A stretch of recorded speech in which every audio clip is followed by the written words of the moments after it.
வணக்கம். வில்லம்பு செய்திகள். திடீரென பற்றிய காட்டுத்தீ, மரங்கள் தீயில் கருகி சேதம். காற்றின் வேகம் அதிகமாக இருந்ததால் தீ மணமளவென பரவியது. திருவள்ளூர் மாவட்டம் சீத்தஞ்சேரி கூட்ரோட்டில் கடந்த சில நாட்களாக வெயில் வாட்டி வதைத்து வருகிறது. இதனால் வனப்பகுதி, வருவாய்த்துறை நிலங்கள், தனியார் தோட்டங்களில் உள்ள செடி கொடிகள் காய்ந்து கிடக்கின்றன.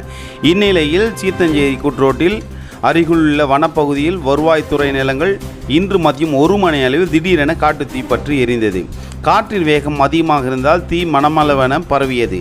தீ கொழுந்தை விட்டு எரிந்ததால் அந்த பகுதி முழுவதும் புகை மண்டலமாக காட்சியளித்தது. உடனே பொதுமக்கள் தீயை அணைக்கும் பணியில் ஈடுபட்டனர்.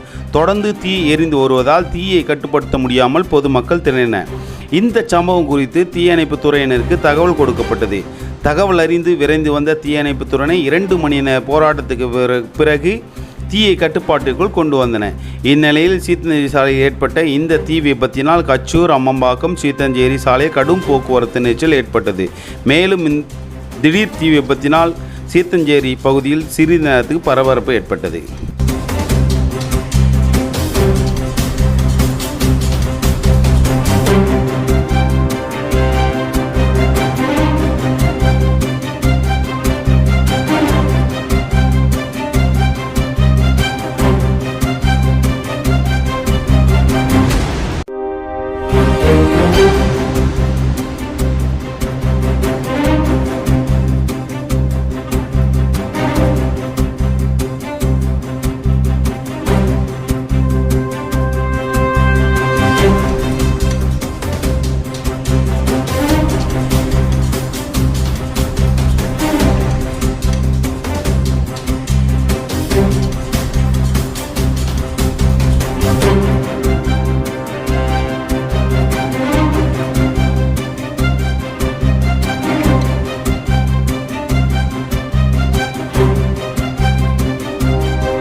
உடனுக்குடன் செய்திகளை தெரிந்து கொள்ள வில்லம்பு சேனலை சப்ஸ்கிரைப் செய்யவும்.